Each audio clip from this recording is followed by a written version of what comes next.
معزز ناظرین، السلام علیکم ورحمۃ اللہ وبرکاتہ۔ اس ویڈیو میں نبی کریم صلی اللہ علیہ وسلم کی چند مسکراہٹوں کا ذکر ہے، خود بھی سنیں اور ثواب حاصل کریں۔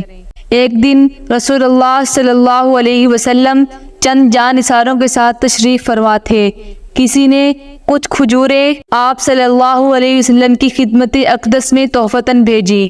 نبی صلی اللہ علیہ وسلم نے حکم فرما دیا، کھاؤ۔ آپ صلی اللہ علیہ وسلم خود بھی کھانے لگے۔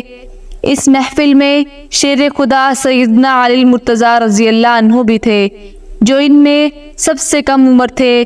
نبی کریم صلی اللہ علیہ وسلم نے کھجوریں کھا کر کٹلیاں سیدنا علی المرتضیٰ رضی اللہ عنہ کے سامنے رکھنا شروع کر دی۔ صحابہ کرام رضی اللہ عنہم نے دیکھا تو انہوں نے بھی ایسا ہی کیا۔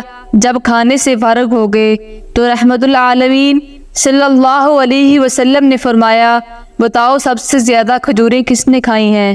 صحابہ نے عرض کیا، اے اللہ کے رسول صلی اللہ علیہ وسلم، جس کے آگے زیادہ گٹلیاں ہیں۔ شیر خدا سیدنا علی المرتضیٰ رضی اللہ عنہ بڑے ذہین ثابت ہوئے، فوراً بولے، نہیں، جنہوں نے گٹلیاں تک نہیں چھوڑی وہ گٹلیاں بھی کھا گئے، انہوں نے سب سے زیادہ کھائی ہیں۔ سیدنا علی المرتضیٰ کا جواب سن کر نبی کریم صلی اللہ علیہ وسلم ہنس پڑے۔ آپ صلی اللہ علیہ وسلم بچوں کے ساتھ بہت زیادہ شفقت کرتے تھے۔ حضرت نعمان بن بشیر کو چھوٹی عمر میں ہی دین سے بہت لگاؤ تھا۔ آپ رضی اللہ عنہ کو رسول اللہ صلی اللہ علیہ وسلم سے، اسلام اور مسجد سے بے حد محبت تھی۔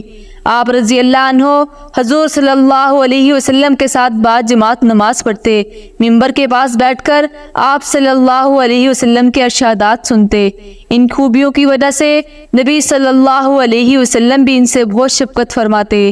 ایک مرتبہ طائف سے انگور آئے تو رسول اللہ صلی اللہ علیہ وسلم نے بڑی محبت سے ان کو بلا کر انگوروں کے 2 خوشے عطا فرمائے اور فرمایا، بیٹا، یہ ایک تمہارا ہے، ایک تمہاری والدہ کا ہے، گھر جا کر والدہ کو یہ دے دینا۔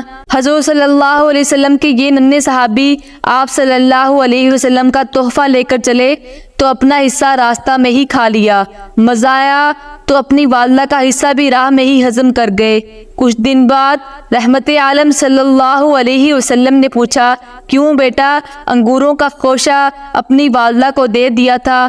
تو انہوں نے سچ سچ کہہ دیا، اے اللہ کے رسول صلی اللہ علیہ وسلم، نہیں، انگور بڑے مزیدار تھے، وہ تو سارے میں خود ہی راستہ میں کھا گیا۔ رسول اللہ صلی اللہ علیہ وسلم یہ سن کر مسکراتے ہوئے بڑی ہی شفقت سے ان کا کان پکڑا اور فرمایا، تم اپنی والدہ کا حصہ بھی چٹ کر گئے ہو۔ ضحاک ابن سفیان کلابی، جو شکل و صورت کے لحاظ سے خوبصورت نہ تھے، جب وہ بیعت کے لیے نبی کریم صلی اللہ علیہ وسلم کی خدمت میں حاضر ہوئے، سیدہ عائشہ رضی اللہ عنہا بھی وہاں موجود تھی۔ اس وقت پردہ کا حکم نہ ہوا تھا۔ بیعت کے بعد انہوں نے عرض کیا، میرے پاس 2 بیویاں ہیں، اس سرخ عورت یعنی سیدہ عائشہ رضی اللہ عنہ سے اچھی ہیں، اگر آپ نکاح کریں تو ایک میں آپ کے واسطے بھیج دوں۔ سیدہ عائشہ نے ان سے پوچھا کہ وہ خوبصورت ہیں یا تم؟ انہوں نے کہا، میں کہیں ان سے اچھا ہوں۔ نبی کریم صلی اللہ علیہ وسلم اس سوال جواب سے ہنس پڑے کہ ایسی صورت ہونے پر اپنے آپ کو خوبصورت جانتے ہیں۔ ایک دن ایک صاحب نبی صلی اللہ علیہ وسلم کی خدمت میں حاضر ہوئے اور عرض کیا، اے اللہ کے رسول، گزشتہ رات میں نے ایک حسین خواب دیکھا ہے کہ میں آپ صلی اللہ علیہ وسلم کی پیشانی مبارک کو چوم رہا ہوں۔ رسول اللہ صلی اللہ علیہ وسلم اس محب صادق کی بات سن کر مسکرا پڑے اور زبان اقدس سے ارشاد فرمایا، تم اپنے خواب کی تصدیق کر سکتے ہو۔ یہ جانثار آپ کا ارشاد سنتے ہی فرط محبت سے بے خود ہو گئے، بالہانہ انداز میں آگے بڑھے، عقیدت محبت سے رسول اللہ صلی اللہ علیہ وسلم کی پیشانی مبارک کو چوم لیا۔ صحابہ اس صاحب کی خوش قسمتی پر رشک کرنے لگے، کاش یہ شہادت ہمیں بھی نصیب ہو جاتی۔ سیدنا صہیب بن سنان، جو صحابہ رضی اللہ عنہم میں سب سے آخری مہاجر تھے، فرماتے ہیں، سفر میں میری ایک آنکھ اشوب زدہ تھی، میں نبی کریم صلی اللہ علیہ وسلم کے ساتھ کھجور کھانے لگا۔ سیدنا عمر رضی اللہ عنہ نے فرمایا، یا رسول اللہ صلی اللہ علیہ وسلم، آپ نے صہیب رضی اللہ عنہ کو ملاحظہ نہیں فرمایا؟ تو آپ صلی اللہ علیہ وسلم نے فرمایا، اے صہیب، تمہاری آنکھ میں درد ہے اور کھجور کھاتے ہو۔ سیدنا صہیب رضی اللہ عنہ نے جواب دیا، میں اپنی ایک درست آنکھ سے کھا رہا ہوں۔ نبی کریم صلی اللہ علیہ وسلم اس جواب پر مسکرا دیے۔ فتح مکہ اور غزوہ حنین کی کامیابی کے بعد جب مسلمانوں نے طائف کا محاصرہ کیا تو مسلمانوں کو سخت مزاحمت کا سامنا کرنا پڑا مگر کامیابی نہ ہوئی۔ نبی اکرم صلی اللہ علیہ وسلم نے ارشاد فرمایا کل انشاءاللہ محاصرہ اٹھا کر واپس چلیں گے۔ آپ صلی اللہ علیہ وسلم کا یہ ارشاد لوگوں پر گراں گزرا۔ انہوں نے عرض کیا اے اللہ کے رسول صلی اللہ علیہ وسلم کیا فتح کیے بغیر ہی واپس لوٹ چلیں گے؟ رسول اللہ صلی اللہ علیہ وسلم نے فرمایا اچھا تو کل لڑو۔